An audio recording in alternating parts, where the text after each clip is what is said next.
from verse number 44. My titles of the message: are you touching God or you're pushing God? Please ask your neighbor that question. Are you touching God or you're pushing God? Please talk to him loudly. Say, are you pushing God or you're touching God? Now let's read it loudly. Let's go 1, 2, let's go. Let's start from verse number 43, Moses, for easier to understand, please. Now, let's go. 1, 2, let's go.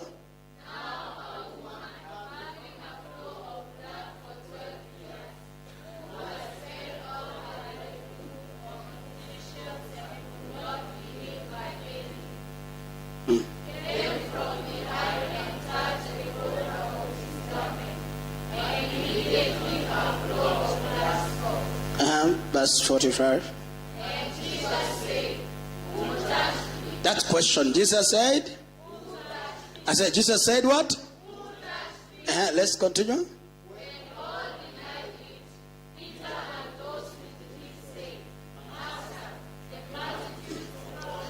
Moses, you don't have that one. Says the multitude are pressing, the multitudes are pushing, the multitude are what? They are pressing, they are what? Don't have that translation? The crowd is, I said the crowd is doing what? Then, but Jesus said, let's go to the next verse. He did what? I said, he did what? He did what? And I felt what? Jesus is not interested. Please take your seats and shake your neighbor like this. Tell him, neighbor. Please talk to him. Tell him, neighbor, stop pushing God. Please tell him, stop pushing God. Please touch God. Tell him, touch God. Please tell him, touch God. Mambie, you touch God. The other translation called is the woman who had an issue. What is an issue? Issue, it may not issue of blood. For example, you may be having issues of family bloodline where there is a spirit of poverty or sickness. Anything that you touch, it's an issue of the family. It's an issue of blood. Now, I wanted to talk, and I've been talking about this subject called, are you touching God or you're pushing him? And I said that 98%, I say this one without fear or contradiction, because I am part of the Pentecostals. Even when I came to salvation, wakati niliokokea, one of the things I was given ni jam, yani tam. People gave me promise. A man who was preaching fire by the name Bishop John Obonyo, one of my greatest mentors, a man who preached to me in Kisumu Social Hall. I will never forget. That was the day of my birthday. The man preached fire and said, come to Jesus. Ukija kwa Yesu, mambo ni ya bure, vitu ni free. Tena akani encourage, akaniambia wadada ni wa free. Tena utaoa bila stress. Wacha mambo ya dunia. I was so encouraged because I was going through powerful rejection moment. Nilikuwa niingie one of those funny movements ya vijana wale wanapigana. Yani, I was almost factual like this. When you preached powerfully, nikaona akasema kwa Yesu hakuna maskini. Kwa Yesu vitu ni bure. Kwa Yesu ukikuja tena wadada wanakupenda. Akawaleta as one of the testimonies around the pulpit. Wakaimba. Akasema unawaona hawa wale wako kwa Yesu tu ndio wataoa kama hawa. Wanya wazuri hiyo design. You know, that was a very powerful, appealing information that made me like I had no choice. Because the one was the condition. The condition is to get saved. So nikasema kama ni condition ni kupata wadada na kuokoka, kwani nini rahisi? I gave my life to Christ. Nikainua mkono mara moja. Nikasema hata mimi nataka kujoin hiyo club. Mahali wadada ni wa free. Kwanza mimi niliposikia wadada ni wa free, yani I cannot sweat looking for them, I no pay dowry or nothing. So if it is that, nikafurahi sana. So if you look at the Pentecostals, Today.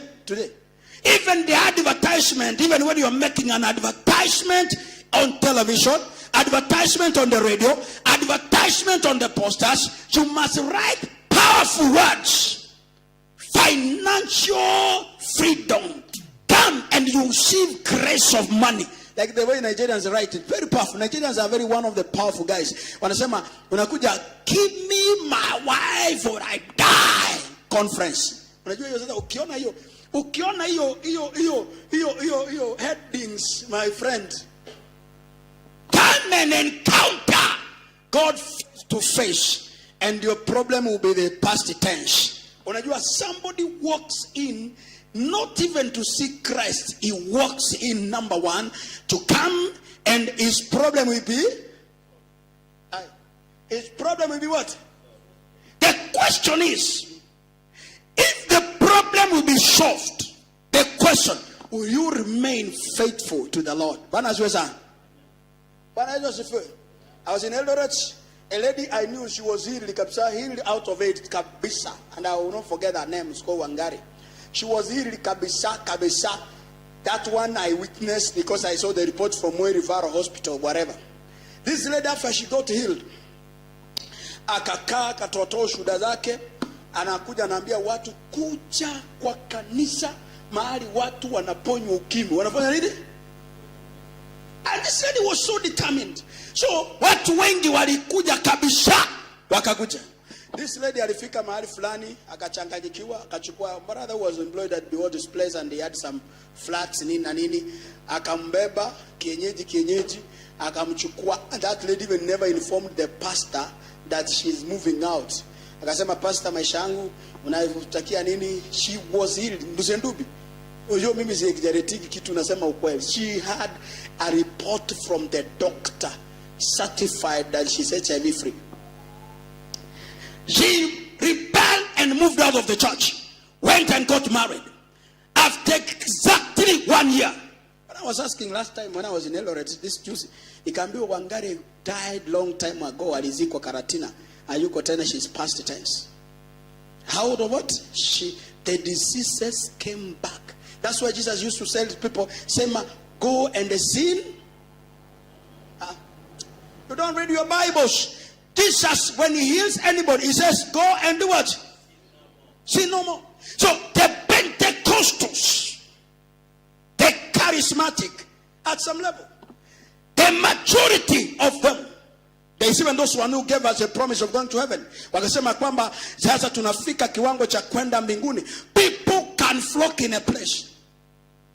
The question is, are you pushing God or? Please talk to me. Are you pushing God or? The Bible says, and Jesus Christ asked the question, who touched me? Who did what? The brokers like Peter, the survivors, men who have no understanding, they are the one who said to Jesus, Master, you are asking who touched you, brother. You are talking about the touching. The pushing here is so heavy. The Bible says, the crowd, the what? I said, the crowd, the what? The crowd was so huge. He said, how can you say somebody has touched you? I wish you could have said, who has pushed me? Who has done what? Who has pushed me? In the Pentecostals, people come with expectation of mind. People come with timelines. People come with, they have a list, endless list. And let me tell you, one lady walked there the other day, akaniambia, Pastor, I have a vision of America for 5 years, but I don't know what I'm doing for it. Mwingine akakuja hapa kunikoni. Akanikoni. Kwanza alikuwa amenitumia M-Pesa 1,500. Man of God, put me in prayer. Akatoka akakuja akaniongezea kashati hapa hivi. Nikamwambia bibi yangu, I like to tell my wife, ambia bibi, kuna mama hapa, na si mshirika yetu. Yeye tu wamesikia tu tunaombea watu, si ati sisi ni miracle worker. We only speak the word. Akakuja hiyo wiki akafanya bidii. saa 2:30 mtumishi man of God, America naenda visa Friday. Man of God, are you there? Yani mpaka even the pastor becomes under pressure. Under what? Nini utafanya? Wewe Jack, wewe ndio pastor. You are under pressure. Somebody tells you, pastor, it is now or? I say, it is now. Hii kanisa nimekuja miaka yote hivi. Nimekuja kila siku. Hata sijaona kitu. It is now or? Now let me tell you. Alipokuja, you know, mimi Mungu amenipea courage. I am one of the most courageous guys and who has a lot of casualty in my life. Nilimwambia, I want you to think beyond America. Akaniambia, hapana pastor, nimekuwa America Embassy na nikanyimwa visa. Na ninaamini bila nimekuja hapa kwako. Yani kabisa Mungu asikia. Even the examination of the heart of that person, number one, her heart is not clear. It's not what? Her mind tested. Number one, she's using a church as a bait. Mimi nilisimama kule nilikuwa. Nikamwambia, nikamwambia, let the will of God. Akaamuka saa 10 anaenda Nairobi Embassy. Nikajiuliza kama anaenda saa 9 American Embassy, church anaendaga saa ngapi? Pushing God. Now, the Pentecostal, even those one you hear, they are complaining that wamenyanganywa pesa, sijui wamepanda mbegu. Let me tell you the truth. It is not about panda mbegu. But one thing is that, what is your intention? What is what? What is your intention? The Bible says, the woman who had an issue, what? When you have no issue, you cannot touch God. But when you have an issue, you can do so many things, number one, without expectation. I say without expectation. I say without expectation. I say without expectation. Please, we must move to a level beyond pushing God. With a lot of respect, Prophet Wood. Watu wanafuatanaga hapa wakisikia hapa, they talk even less about Christ. They talk about mkutano ya nani? No, mkutano ya Bwana. Mkutano ya Bwana. Na si ati wao na shida. Uwe na shida. People have esteemed him. Now, saa ingine Mungu anaweza hurumia watu, aone ile matumaini wameinua kwa mtu, wacha awatendee. Sio kwa sababu ni watu. Sasa mtu anachukua glory for him. Sidi kweli? My brother Ndrangu, wewe ni rafiki yangu na tunaongea mambo mengi sana. Sidi kweli ndugu yangu? Si kabisa Ndrangu, wewe ukiambia watu wako wewe kanisa. Si umeenda places mingi kabisa uliendaga wakati unatafuta msaada, si kweli?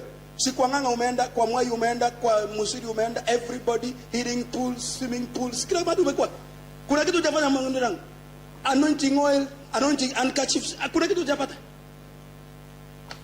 Because the moment you get that one, number one, the first person you drop is Christ. And by the way, many people who walk in, they don't know about Christ. That's why wasichana wanakuja wanaambiwa, msichana, weka mbegu, nataka kuombea tai, bwana yako anakuja. Let me tell you, if the husband comes tomorrow, you leave the church immediately. Do you understand that? I said, do you understand that? Pushing. How you can touch God? Naturally. There's something that somebody can do in this church. Kuna kitu mtu anafanya hapa kanisani. You can do it until you touch almost everybody. Am I right? I said there's something that you can do and then you touch almost everybody. The scripture we've read in the book of Luke chapter number 7 verse number 4. The Bible says that the elders of the city came. They did what? They came. They begged Jesus honestly. Please, can you read this one? They did what? I said, please talk to me loudly. Number one, they did what?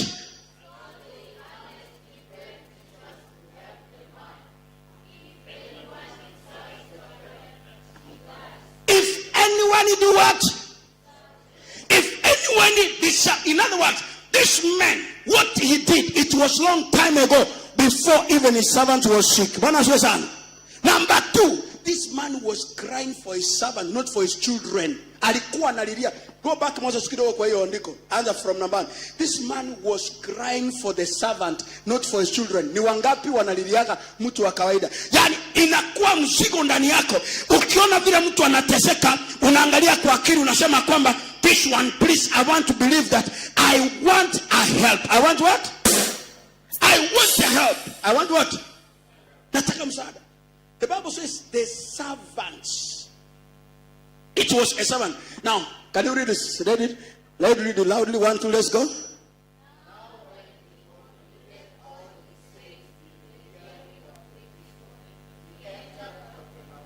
Next verse.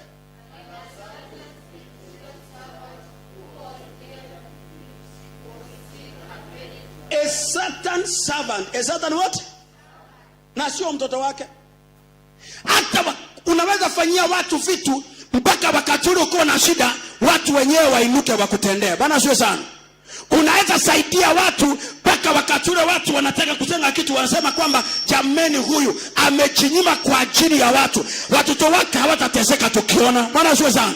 Na kuna watu leo hii hata wakiwa na shida ya hali ya juu, wanasema huyu ni bibi yake tu na mtoto wake na watoto wake ama na watu wake. There's one day I was passing in Nairobi, mtu mmoja akaniuliza, akaniambia, Lawrence, wewe na bibi yako mnajipenda, mnazunguka hivi. Nikamuuliza nini umesema? Mbona? Akasema si hata sisi tununulie lunch. Nikamuuliza, hiyo lunch tu peke yake ndio imefanya uniongeleshe hivyo bobosi? Nikamuuliza, na ni ujumbe alituma ndani yangu. It is true. Tulikuwa mimi na bibi yangu, sisi tulikuwa tunatoka kwao, sisi tulikuwa tunatoka happy. There's a place we were coming anyway from. But I felt like, this guy is preaching to me. Because kuna kitu unaweza fanya, Steve. Unaweza fanyia wengine. What you are doing for others, you are putting an investment for your children. I say what you are doing for others, you are doing an investment for children. Abraham was feeding 360 servants, brother. One of the topmost was Eliezer, who was at Damascus, ambaye ndiye alikuwa anataka kuchukua urithi wake. Yani he was taking his entire estate. Baka akamuuliza Mungu, hawa watu nimeweka kwa nyumba yangu 360 men. Abraham did not have even one single child. That's why you cannot ignore the Jews today. You understand that? I say you cannot ignore the Jews today. I say you cannot ignore the Jews today. Chakula zile unapea mtoto wako, unaweza pea kanyima wako na ukapatia wajirani. Trust me, you touch the heart of man.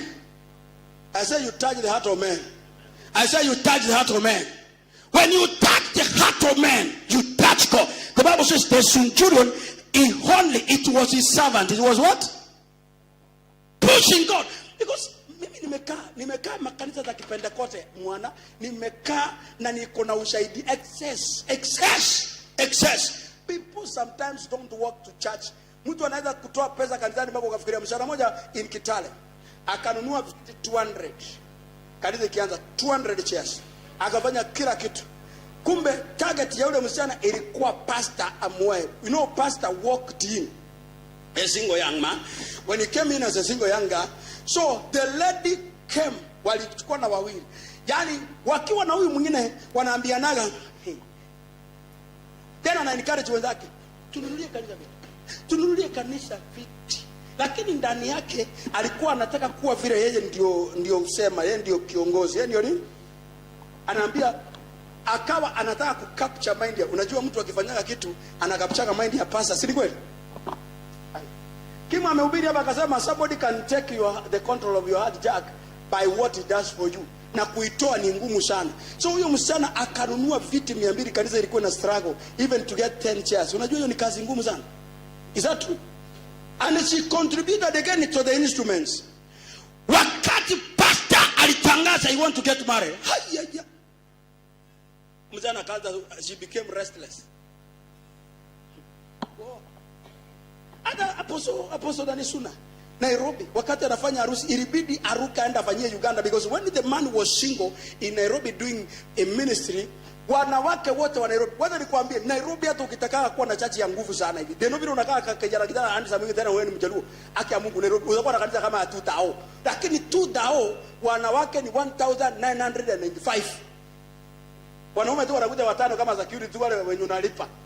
Men can only walk in because you pay them. They cannot come in because they are members. No. You pay them to keep you busy. And then the truth. When the man of God wanted to marry, he had to disappear. Apostle Muliri, he had to disappear to Congo to marry there. Others Kenyans who are like vultures who want to eat. Because anytime you call an offering, they are not, let me tell you, people who are pushing God, they are not touching God. They are not what? I said they are not doing what? Kabisha. He disappeared to Congo to do his wedding. A reception was in Nairobi. The same thing happened to Suna. He disappeared to Uganda because the vultures in Nairobi were on the loose. They said, you are to Yone Hapa. To Yone Hapa. They were, hey. So Suna finished the wedding in Uganda and he was a pastor in Nairobi. He came a reception in Nairobi. So at least reception, that one has no drama. Let me tell you, if you faith, you can touch God by your action. Let me tell you.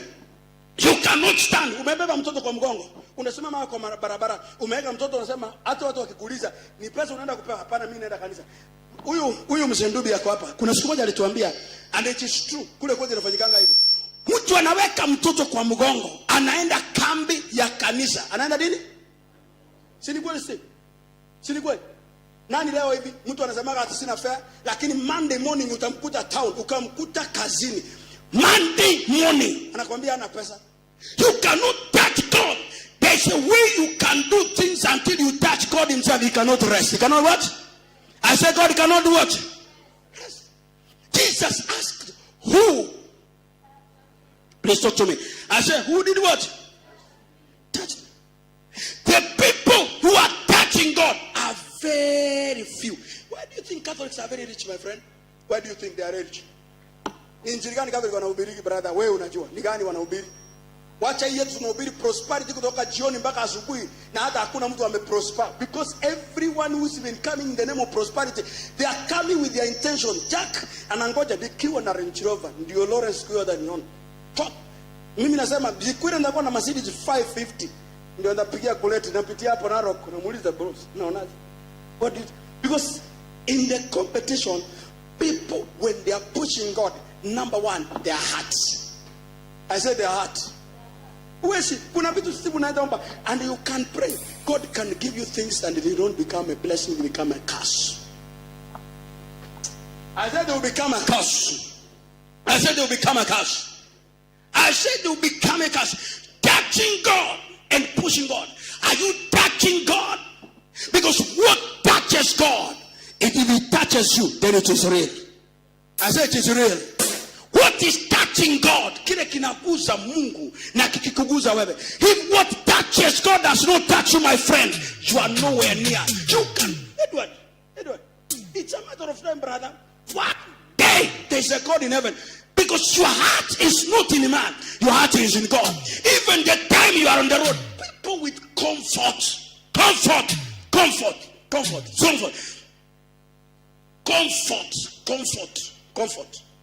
Nini wakufiria Mungu anatukaaga Mungu anatuchenganga hivi anatuchengaga.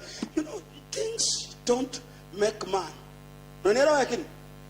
I said things don't define man. Bwana Yesu asifiwe sana. They don't define.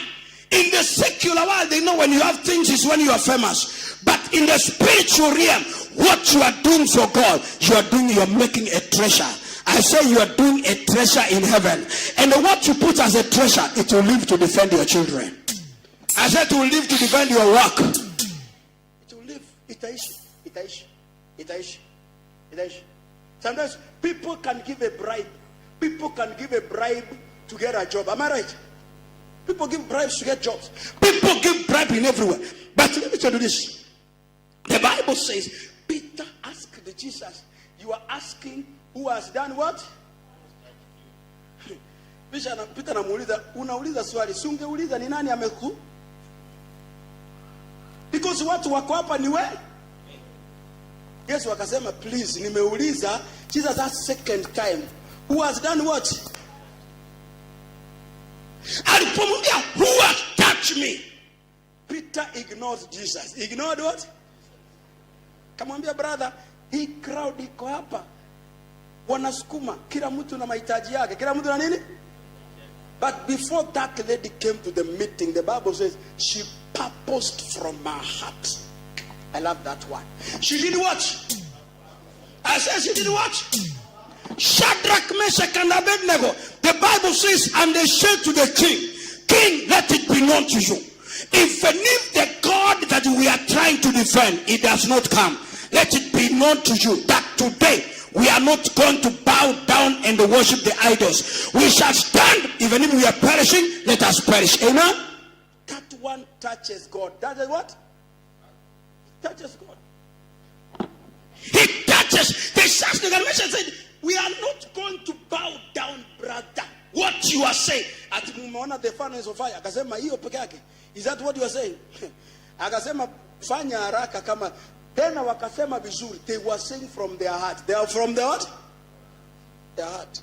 Kama ni wewe singekuwa uko hapa kwa mlango sema, Mungu ndio ananipeleka. Mungu ananipeleka sahi. Hata nimewaambia kama uwezi kukuja, utaenda. Utafirisika. Utaisha. That's what happened to Uzzah. Maandiko inasema kwamba Uzzah was trying to touch God at the last minute. I say the man was touching God at the last minute. Bwana sio sana. Hii kitu imetoka kwa nyumba yao. Hii mkokoteni imebeba sanduku la agano limetoka kwa nyumba yao. Nyumba yao. Sema nyumba yao. Nyumba yao. Hii nyumba hata hii kanisa. Trust me. Tulikuwa hata mimi hata Clovis yako imaliza dakika kama 10 akinielezea. My heart was rolling like how tutapata wapi? Kaniambia pastor, unajua hapa kitchen inanyesha. It is true, hapa kwa kitchen inanyesha sana. Mvua inanyesha kama mingi. Watoto huko nyuma kitchen inanyesha. We were there. Tulikuwa hapo, tumefanya tunatengeneza hapo. Nikakaa hivi. Tulikuwa tumekuja na mke wangu, tumeingia hapo. And then trust me. Somebody can do something and it touches your heart. Kabisa aliponiambia hivyo akaniambia, nikawakuta wako hapo wanainama chini wanachimba, tukachimbua hizo shimo chimbwe tena. My heart moved, nikamwambia Mungu, ya kushukuru tu kama inawezekana wewe Mungu una uwezo na nini. Akaniambia pastor, tukipata mabati 10 ama 12 huko kwa hawa watoto, hiyo problem tutakuwa tumeisolve once and for all. Nikamwambia sure. Kabisa, mimi nakwambia kabisa. Mimi I didn't even pray Steve. It touched my heart. Hata ikumaliza dakika kama 10-15. Somebody walks in. Mnajenga upe anasema ya tunajenga, tunajaribu kusukuma hapa, watu wanakuja wana park magari hapa, hata wajuagi huko ni kwetu, hata pamoja na kujua we want to get a place. Hata watoto wetu tuweke mchanga hapa, ndio watoto wetu wapate mahali pa kuwa wanaweza kukimbia wacheze at least a free space. Akasema sasa mnataka kubomoa? Nikamwambia haya tubomoi, ila hii inanyesha, tunaamini Mungu tukibomoa tunaweza bomoa tukipata pesa ama mabati. Hivyo tu nikasema hivyo si. Akaniuliza mabati ngapi? Nikamwambia 10 ama 12. Unajua huwezi sema nyingi kama mlafi, si kweli? Nikafikiria atasema na mimi nimeongezea mabati 2. Ndani ya moyo wangu wakati Clovis aliniambia hivyo, mimi kabisa it touched me, na nikaambia Mungu, ukiweza kunipa pesa kwa saa hii instant, I tell that what say. Mungu kinipa pesa sasa hivi, because I felt, nilienda hapo juu nikaona ukweli, hata hiyo meza watoto wasomeaga imenyesha. Hata zingine ukienda hiyo choo wakati kunanyesha, mvua huwa inanyesha kutoka juu sana, inanyesha. Akasema mabati 10 ama 12, 10 hiyo ninanunua. Tuongee Tuesday ama Wednesday. Nikamwambia hivyo, it rested my case and it touched the heart of God. I said it touched the heart of God. What you do without a man's consent, that's what touches God. I said that's what touches God. I said that's what touches God. What are you doing even without a man noticing you? What are you doing without anybody talking to you? What are you doing for the kingdom of God? Dirangu. Nikasema brother kama rafiki. Nikasema every place kama hivyo, kwa mfano Ndirangu, ukweli kabisa, kama sio Mungu amekulinda, umekuwa hai, ulikuwa umekaa miaka, utakufa baada ya miaka 2-3, you were to die, ukapewa mpaka ubani, ukapewa vitu mingi. Si nilikuwa Ndirangu, ulipewa vitu mingi hata zile zilikuwa nasomea hapa nje. Now kwa mfano ingekuwa ungeenda that one touch ile umeambiwa kila mtu. Si uliniambia ulienda mahali kwenye mkutano mwingine waambiwa watu wapande mbegu kwa ajili ya uponyaji wao. Sasa iko kwa madhabahu hapa, fanya hapa haraka, weka. Ukaniambia uliona pesa kama mlima. Si kweli? Na wale walitoka pale, those were God pushers, they were not God touchers. walikuwa wanapush Mungu. Walikuwa wanafanya nini? Unaona hata wasichana wanapushiki wanaume. Anampush, anamshikia mimba hata kama hajajipanga. Hata anaambia I was preaching and I said it is true. Even a husband and wife. A wife can touch a husband without pushing a husband. Nasema hata wamama wale mmeolewa kwa hii kanisa, unaweza guza mume wako gladi, sio lazima msukume. Ukisukuma mwanaume he will not give you 100% of not only his love, he will not give you what you want. Lakini if you touch a man, the Bible says when the king had the food of Esther, the man said, please, I want to know, what can I do? What can I do? Even a half of my what? Unasukuma mwanaume, sijaenda kwetu, ala sienda kwetu. Mimi naenda wiki, naenda kwetu. Anasema hiyo kwenu, wewe uende uanze na miguu. Alafu atakuuliza fare ni ngapi? Maana umemsukuma sana ndiye apate amani. Ndiye apate nini? Lakini ukijifanya ni kama hauna haja na kwenu, hata uko na haja na kwao sana. Uko na haja na nini? Do you know why? Unajua ni kwa nini wanawake wengi wanakosaka baraka sana kuja kwa wanaume wao?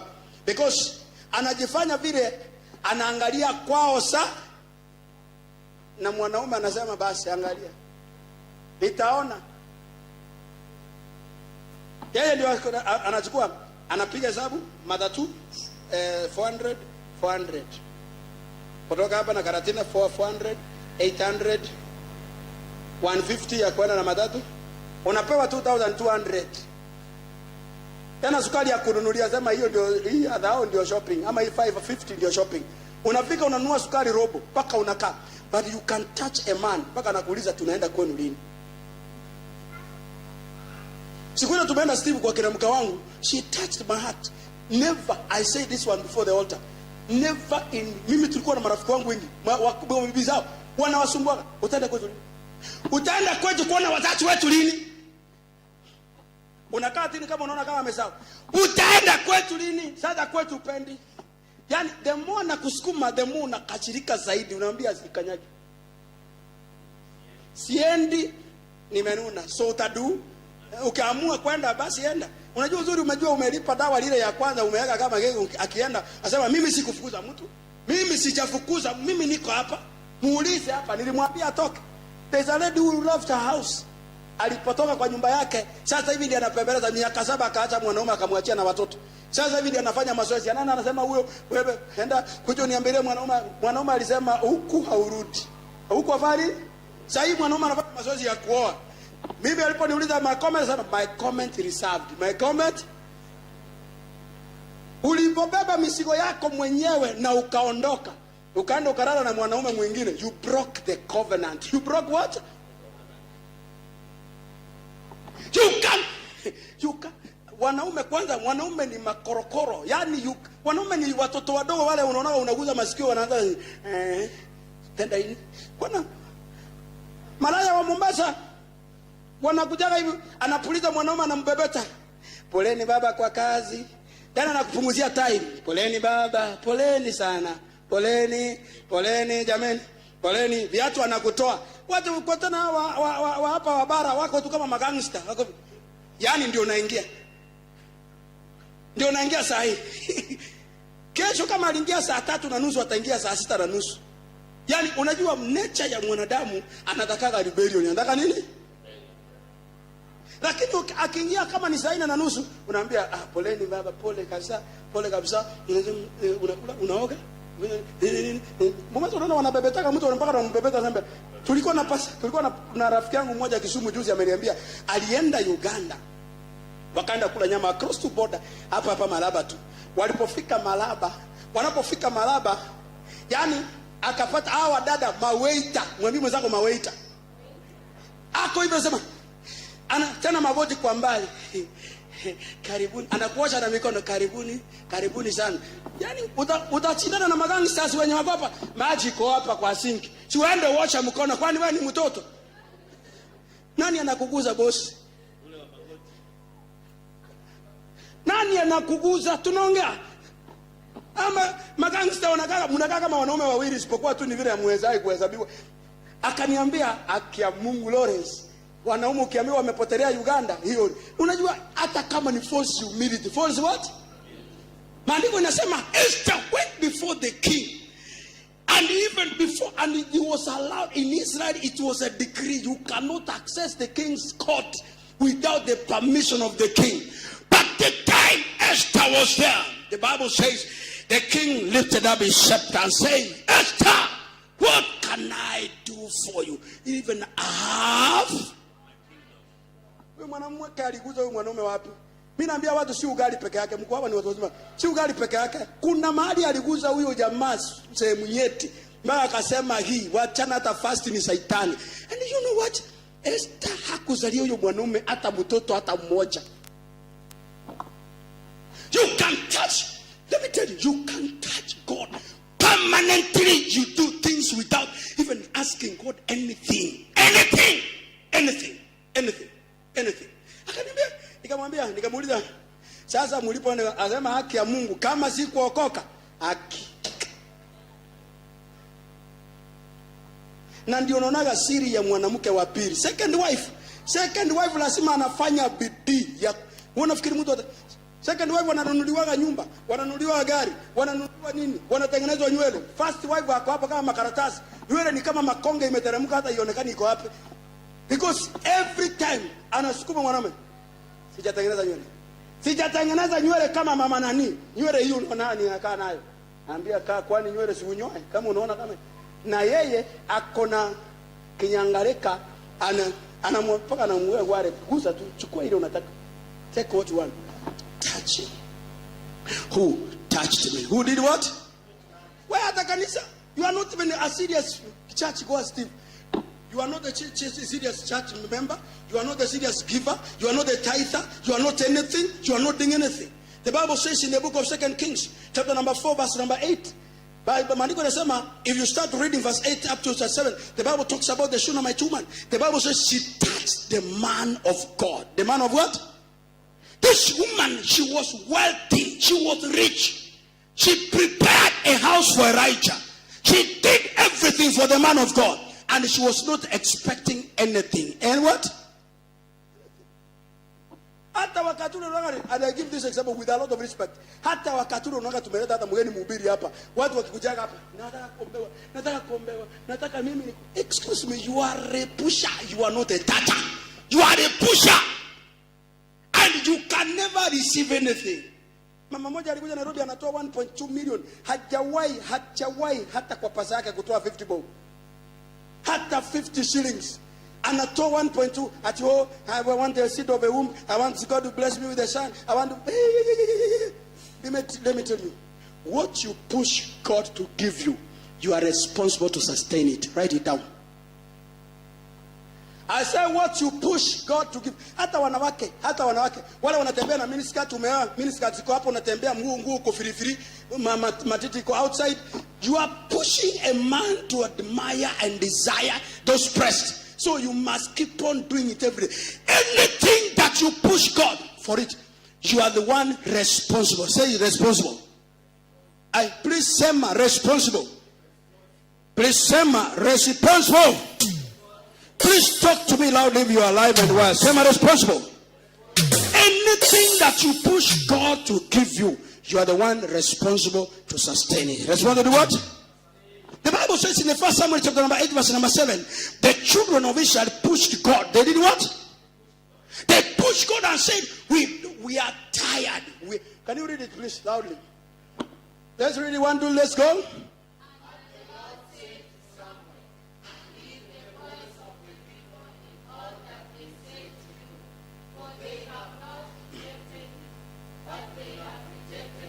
Let's start verse number 6, Moses kidogo ndio mtu apate maelewa kuelewa kidogo. There are times you can push God, and when God gives you, God gives you. God do what? Now read that one please. Let's start verse 5, 4. Mali walisema, and they cried out and said they want a leader let's read that one. Let's go. 1, 2, let's go.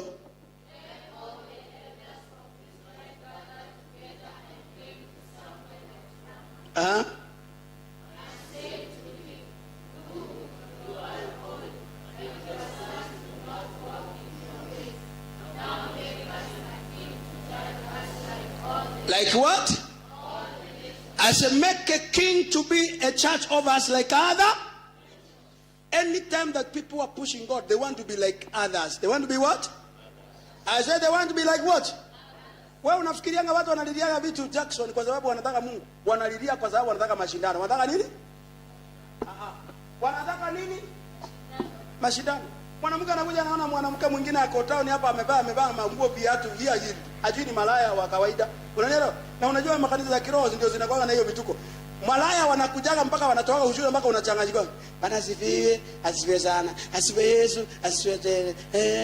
Wazukuni wasema akoshega, asoerenge, renge. Unajua renge ni tena. Nipo.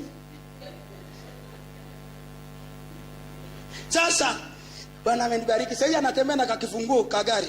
Bwana amenibariki. Unajua nimeokoka juzi. Baada ya kuokoka Bwana amenibariki. Sema kubarikiwa. Bwana amenibariki sana, amenibariki sana. Haleluya, haleluya.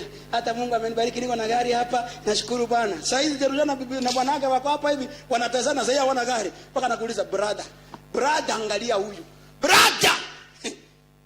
We want to be like other what? Mama moja anakuja Nairobi kwa hapo mzuri anahubiri.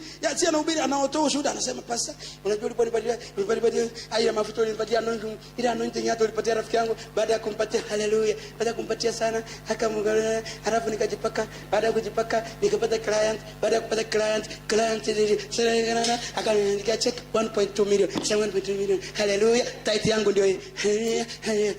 Akamuuliza, "What do you do?" Mimi ni hasara. What do you do? Msiri ajui hasara ni kitu gani, because hasara ni lugha ya vijana wa mtaani. 1.2 million. Hasara tu, mimi hasara tu. Unajua mimi wanasimama kwa Inange na kule Kilimani, lakini sasa wewe unaipata Kilimani.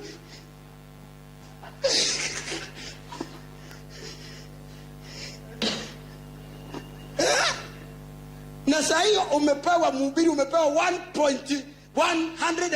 Sasa hiyo ilikuwa na chachi matatizo iko 1. Hizi kanisa my brother. Pasa moja alituambia anahubiri. Jamaa amebleach. Bila tuko hapa kanisani mtu amebleach. How many 500,000 anasema pasta hiyo ni nini inatoa? Amekuwa akitoa vizuri sana kwa church. Anatoa. Pasta wakiwa wamekaa kwa sitting room. Citizen wanaangalia news. Ule ndugu mzee wa kanisa sasa kama Steve Orina, God forbid, ndiye amepiwa risasi, a hardcore criminal. A gangster. Nimekwambia hizi Pentecost ziko na maneno hata ndio unaona saa nyingine wahubiri wanatafuta uganga wa kienyeji. Why? To sustain what they are pushed to do. Si kweli? Mhubiri mmoja Uganda alinunua ikosaigana lakini alikuwa anamfanyia Uganda. Amenunua gadget ameweka hapa hivi, gadget customer. Unajua watu wanapenda kuanguka. Yaani wanataka kuanguka, yani huko kwenye kuna power. Sema power. Jamani sema power. Sasa jamaa alikuwa ameweka hivi. Akikupiga hivi, unajua unapigwa unapiga daflao. Unajua na wakora. Kwanza hizi kabila mbili hizo. Unajua Wakisi wanapenda story.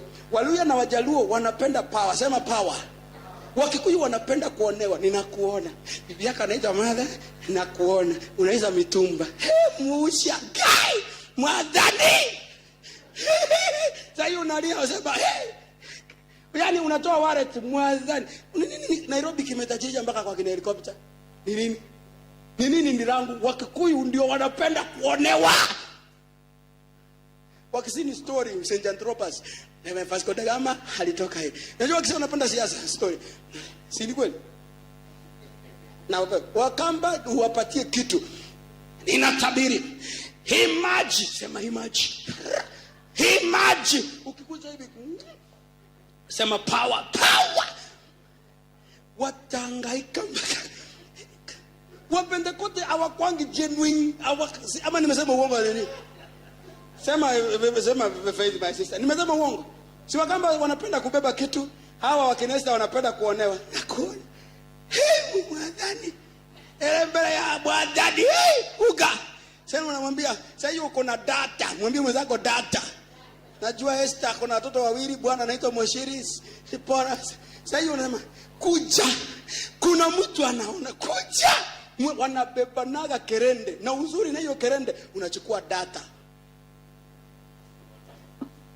Onewa Wamasai hata tujui ni rezo wanafanya nini. Wamasai nini inawafurahisha? Ng'ombe zinauzwa soko fulani ama nini jaki? I don't know what. Wamasai ni nini? Because hizi kabila najua Muluya akianguka chini resho kuja. Waluya watakuja. Ukitaka kanisa ijae Waluya extra, wewe tafuta kama watu 5 wanaangukaga katikati ya crowd. I'm telling you the truth. Nini sijajua Dennis? Hii dunia nimesafiri mwana. Nimejua. Sasa unaona wakisiwa wanakuwa kichwa majimaji ya watu. Kujaki kanisa wanakaa wanaiangalia kama wanga wa kienyeji. Uko serious? That's why wanapenda SDA story lesson. Yesu alitembea juu ya maji akateremka ya Kanaani. Na unajua teremka hivyo unaenda story. Yesu alitembea hivi akashuka akaingia. Unajua? Hawapendagi story kwa ukiwaangusha watatoroka. Wanataka kuangushwa kwa mganga usiku mahali hawaonekani. Lakini ukiwaangusha mchana wasema hapana. Watu wakianguka hivi wana Western huko kwenu ufike mtu atingike azika naanzaka tena wanaanzaka kisulisuli. Watakuja hapa kwa Professor Wool. Kwani unafikiri wamejaa na wakale? Kwani unafikiri wamejaa kama? Kwani wamejaa? Ama nimeanza kwa uongo rere moyo. Wakale wale na ukiwapata hivi hapa juu wanaanzaka tu wanaambukizana. Wanaanzaka hivi. Mpaka unaona kama wako serious. Na unaenda unajiangusha, unarudi na vumbi, unaamka na vumbi, uko vile ulikuwa, nothing happens. But you can touch God without even a man touching your head. I say you can touch God without a man touching your head. I say you can touch God without a man touching your head. Jamaa mmoja Mkikuyu mhubiri ametabiria watu ujanja. Na unajua kutabiria vizuri uwaonee, sema kuwaonea.